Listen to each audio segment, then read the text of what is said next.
to do the oozing pumpkin experiment step by step like you've never seen it done before. Hello science lovers, this is Sophie the scientist. I love science and I hope you will too after today's video. So far on this channel, we've made pumpkins explode. We've made them smoke.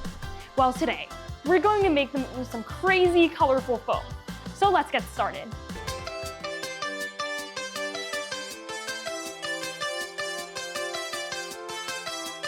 So the crazy oozing pumpkin experiment that we're about to do is often referred to in science circles as the elephant toothpaste experiment. And I'll tell you why later. And yes, this is another one that we will have to take outside, because we need to be in a well-ventilated area. Plus, my mom is standing off camera with a mop already. So yeah, let's head outside now. Here I've set up everything we need on this table already. My carved pumpkin, food coloring, a teaspoon of dish soap, 2/3 of a cup of hydrogen peroxide, and 1/2 teaspoon of potassium permanganate, and some water. I'll add the dish soap into the cup with the hydrogen peroxide, squeeze in a few drops of food coloring, and mix everything together. Now I'll carefully put the cup inside the pumpkin. Next, I'll pour the potassium permanganate into this other cup with the water here, and mix it thoroughly until the potassium permanganate is fully dissolved. Finally, let's pour the potassium permanganate solution into the cup with the hydrogen peroxide inside the pumpkin. Pretty neat, but we can do better than this, right? So we tried again and increased the amount of hydrogen peroxide to 1 cup, from 2/3 of a cup before, and the amount of potassium permanganate to 1 teaspoon, from 1/2 teaspoon before. But when I poured the potassium permanganate mixture into the cup of hydrogen peroxide mixture inside the pumpkin, not much happened, except for some smoke coming out, which was a bit disappointing. I initially suspected that I should have used more water to fully dissolve the larger amount of potassium permanganate.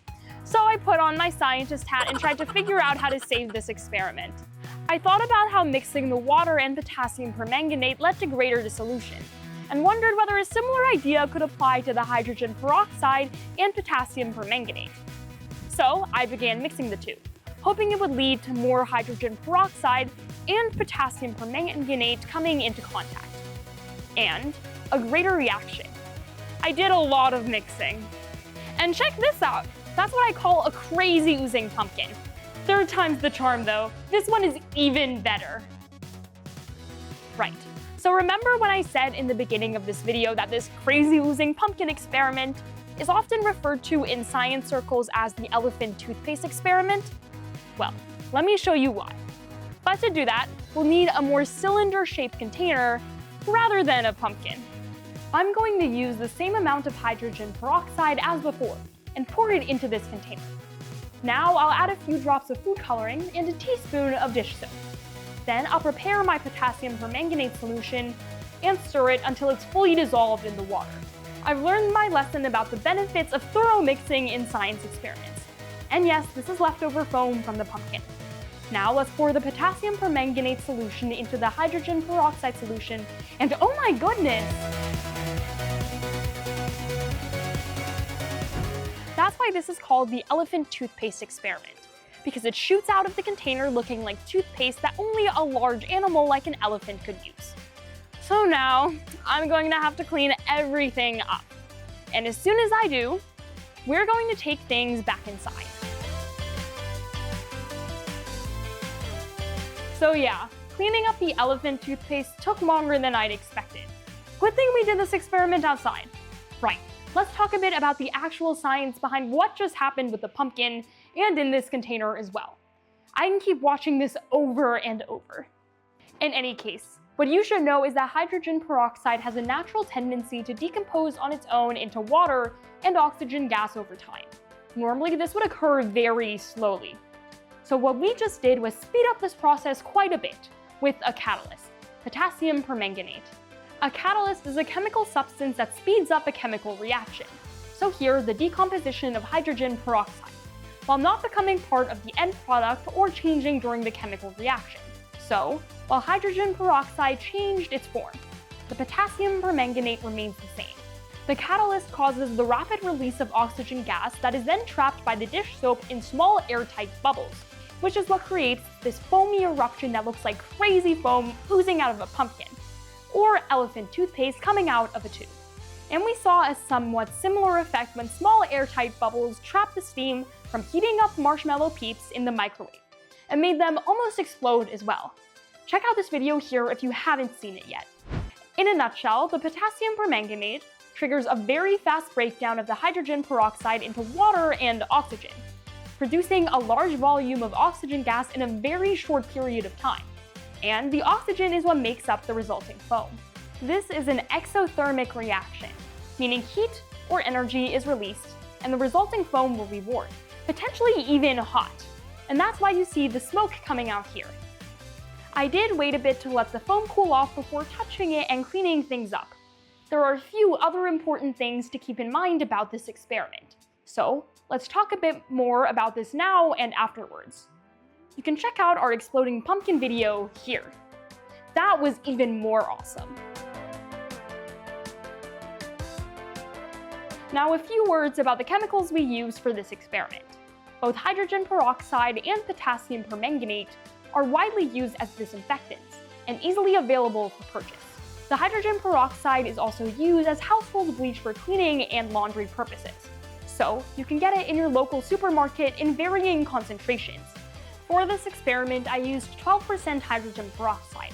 I could have used a lower concentration, like the 3% that can be purchased from Costco or Walmart, but this would have resulted in a milder chemical reaction, and less foam than what I've shown you here, and here as well. I'll be showing you the difference between using a 3% versus a 12% hydrogen peroxide solution in another Halloween pumpkin experiment in the coming days. So stay tuned for that one too. Of course, I could have also used a higher concentration of hydrogen peroxide, like 30% or even 60% for a more explosive effect. Basically, the higher the concentration of hydrogen peroxide, the bigger and crazier the foam, as the more oxygen would be produced to create the foam. But my parents thought it best to stick with 12%, because 30% and higher concentrations of hydrogen peroxide are often considered to be quite dangerous, as they can be highly corrosive and lead to severe burns to the skin, eyes, and respiratory tract if inhaled or ingested. In fact, it's so dangerous that it's also very difficult to find and purchase. The 12% hydrogen peroxide, on the other hand, is much safer to handle as well as easier to find and purchase, and it did give us the effects we wanted, as we just saw. In our case, we bought both the hydrogen peroxide and the potassium permanganate directly from Amazon, and both together cost us about $50. But we got a full gallon of hydrogen peroxide for it that we can continue to use in our household. Extreme care should also be taken when handling the potassium permanganate, which is an even stronger disinfectant than the hydrogen peroxide. As you can see, I had my safety goggles, gloves, and lab coat on when doing this experiment. It's also important to note that potassium permanganate does stain. Officially, it turns into an intense pink to purple solution when mixed with water. But I found that it turned my fingers brown and wasn't that easy to remove, especially when you're cleaning up the foam afterwards.